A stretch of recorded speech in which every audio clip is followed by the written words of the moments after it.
શું કહેશો? પોલીસ પ્રજાનો મિત્ર છે, એ આપે અગાઉ પણ સાર્થક કર્યું છે અને ફરી એકવાર 70 તોલા સોનું છે એ અપાવીને સાર્થક કર્યું છે. શું હતો સમગ્ર બનાવ? લીંબડી જે પોલીસ સ્ટેશન છે ત્યાં એક એવો બનાવ હતો કે 31 લાખ રૂપિયા અને અમે જે 70 તોલાની આસપાસ જે સોનું હતો એ વ્યાજ બટા આધારિત લોકો લઈ લીધો હતો.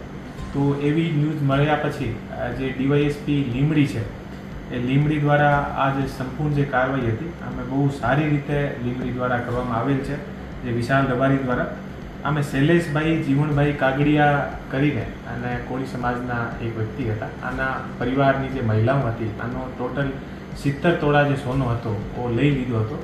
તો આ જે એ લોકો એ બહેનો અમારા ઓફિસ અને વિશાલ પાસે ગઈ તો આ પર ઝડપથી કાર્યવાહી કરીને અને 2 દિવસના અંદર જે 70 તોલા સોનો હતો એ અત્યારે પોલીસ દ્વારા આ તમામ બહેનોને પરત અપાવ્યો છે અને બહેનો અત્યારે જે છે અમારા ઓફિસ પોલીસનો આભાર માનવા માટે આવી છે.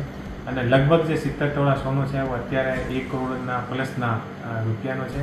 અને તમામ જે પરિવાર છે અને 5 થી 6 જે મહિલાઓ છે એ તમામ એકદમ ખુશ છે. અને આના જે આખો જે પરિવાર છે આ પરિવારને એક તરીકેથી લંબા 4 થી 5 વર્ષથી એ લોકો હેરાન થતા હતા અને આની જે મહિલાઓ હતી અને આને પોતાના દાગીના મળતા નથી હતા. અને પોલીસ સ્ટેશન આવ્યા પછી ફક્ત 1 થી 2 દિવસની અંદર તમામ કાર્યવાહી પૂરી થઈ ગઈ છે. અને અત્યારે અમે જે આના દાગીના છે એ 70 તોલાના દાગીના અત્યારે આપણે એસપી ઓફિસમાં પરત આપ્યા છે. સાહેબ, સતત વ્યાજ વટાવ સામે કામગીરી છે એ સુરેન્દ્રનગર જિલ્લા પોલીસ દ્વારા કરવામાં આવી રહી છે. હજી પણ લોકોને શું આપ અપીલ કરશો?